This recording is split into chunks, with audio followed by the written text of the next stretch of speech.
Selamat malam, nama saya Yohanes Hermanus. Kali ini saya akan menjelaskan tentang ancaman politik dalam 10 tahun terakhir dari negara Ekuador. Jadi, pertama, korupsi merupakan masalah yang serius di Ekuador. Undang-undang Ekuador menetapkan hukuman pidana bagi korupsi yang dilakukan oleh pejabat publik. Namun, pemerintah tidak menerapkan undang-undangnya secara efektif sehingga para pejabat ini tidak mendapatkan hukuman setimpal setelah melakukan berbagai tindakan korupsi. Lalu dari 176 negara yang disurvei oleh Indeks Persepsi Korupsi Transparansi Internasional tahun 2016, Ekuador menempati peringkat 120, di mana untuk semua negara hal tersebut bukanlah merupakan reputasi yang bagus dan membuktikan betapa rapuhnya kebijakan dalam negara Ekuador sehingga mendapatkan skor 31 dari 100 dari indeks persepsi korupsi ini. Lalu ada dua kasus besar terhadap dugaan korupsi pejabat yang melibatkan perusahaan minyak milik negara Petroecuador dan perusahaan Brazil Odebrecht yang menggambarkan tantangan signifikan yang harus dihadapi Ekuador sehubungan dengan korupsinya.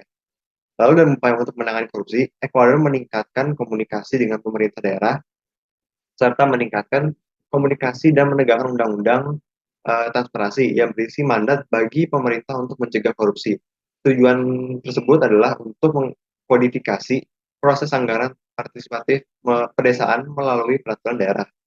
Lalu menghasilkan data yang dapat dimengerti semua orang dan membangun hubungan yang lebih kuat dengan para pemuda, lalu mencapai standar manajemen anti penyuapan.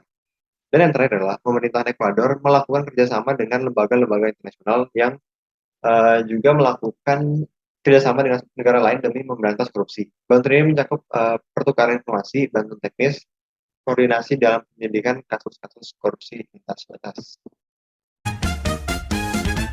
Kemiskinan merupakan ancaman nyata dalam sektor ekonomi bagi Ekuador.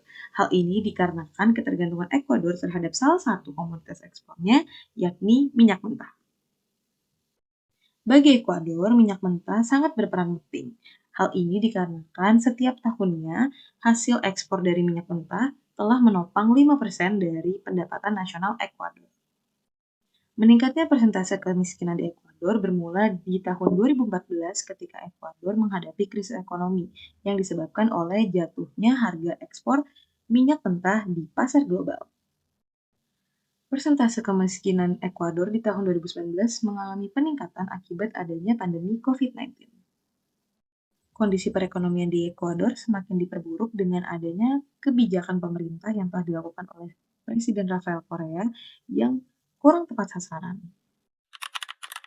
Selanjutnya adalah dari dimensi sosial dan budaya. Jadi, kerusakan lingkungan dan eksploitasi sumber daya alam yang berlebihan merupakan ancaman serius yang dihadapi Ekuador, terlebih untuk masyarakat adat yang ada di sana. Permasalahan ini berakar dari kebijakan ekstraktivisme yang agresif, terutama pada era pemerintahan Presiden Rafael Correa yang memprioritaskan pertumbuhan ekonomi dengan mengeksploitasi sumber daya alam secara besar-besaran. Penambangan tersebut mendapatkan protes dari masyarakat adat. Mereka menuntut untuk memberhentikannya, tetapi pemerintah tetap melanjutkan proyek tersebut.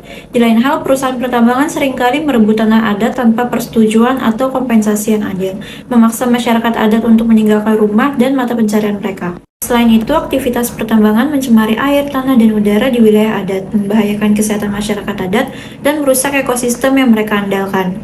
Dan ketika masyarakat adat menentang proyek pertambangan, mereka seringkali dijadikan sasaran kekerasan.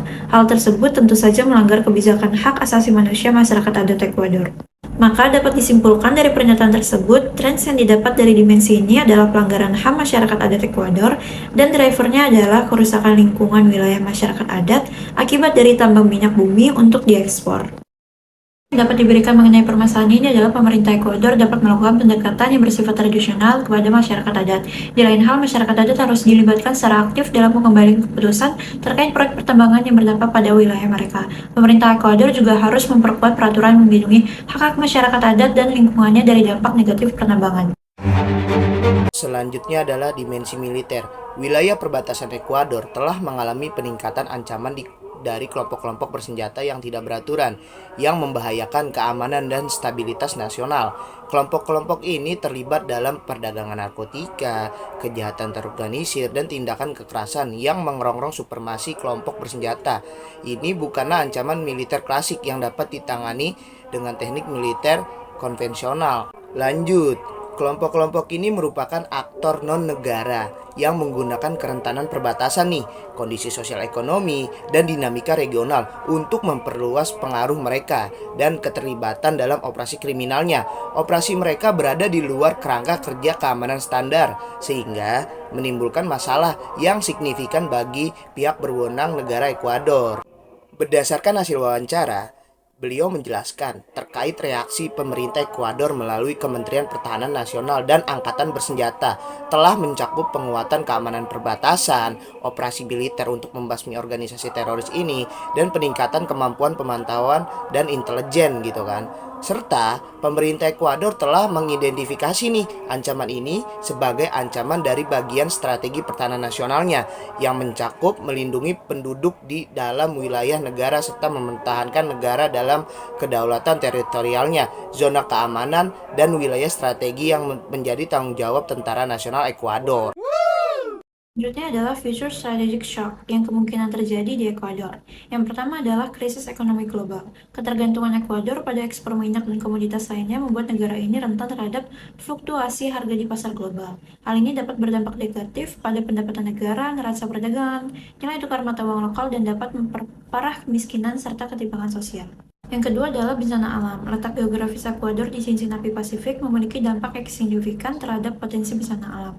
Hal ini menyebabkan hilangnya nyawa, infrastruktur, dan perpindahan penduduk. Di lain hal, bencana alam juga dapat menyebabkan kerugian ekonomi yang signifikan, mengganggu sektor pariwisata, pertanian, dan industri. Hal ini dapat memperburuk kemiskinan negara.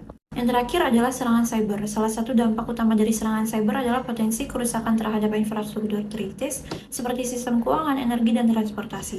Selain itu, serangan cyber juga dapat mengancam keamanan militer dan pertahanan negara. Sesuai dengan deskripsi ancaman yang telah dihadapi Ekuador selama 10 tahun lalu, keempat dimensi tersebut tentu menimbulkan implikasi.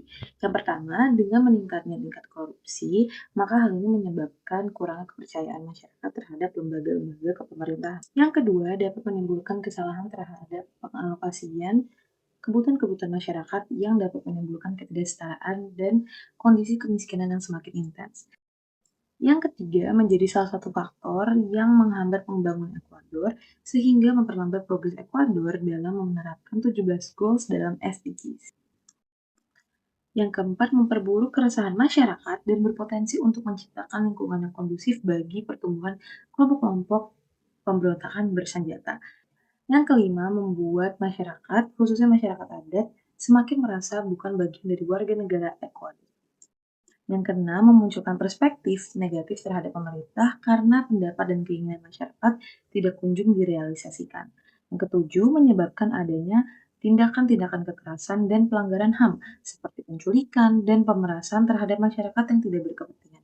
Dan yang terakhir, memperburuk citra Ekuador di mata dunia. Oke, selanjutnya saya akan menjelaskan tentang peluang dari ancaman yang mengancam Ekuador untuk Indonesia. Jadi Indonesia dan Ekuador itu mempunyai kesamaan dan tingkat korupsinya, juga sama-sama menyandang status sebagai negara berkembang. Jadi ini beberapa peluang yang bisa didapat oleh Indonesia dari kejadian yang mengancam Ekuador. Yang pertama itu strengthening anti-corruption institutions yang menguatkan lembaga seperti KPK dengan memberikan mandat yang lebih kuat serta meningkatkan kerjasama antar lembaga-lembaga penegak hukum. Yang kedua adalah implementing effective whistleblower protection atau memberikan dukungan perlindungan bagi yang melakukan tindakan korupsi tersebut.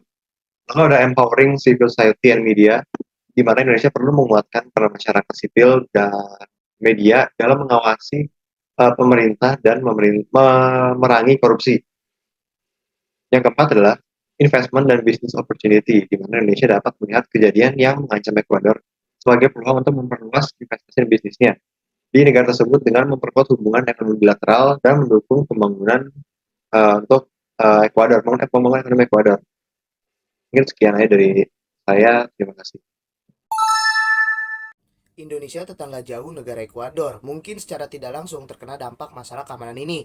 Misalnya, meningkatnya kejahatan transnasional dan terorisme dapat mempunyai implikasi lintas batas negara yang mungkin memasuki keamanan negara Indonesia. Kemudian, Indonesia mengkhawatirkan terkait apakah ada warga negara Indonesia yang berada di wilayah konflik perbatasan Ekuador, dan jika ada warga negara Indonesia di sana, maka ini akan membuat hubungan diplomatik antara Indonesia dan Ekuador akan menjadi tegang.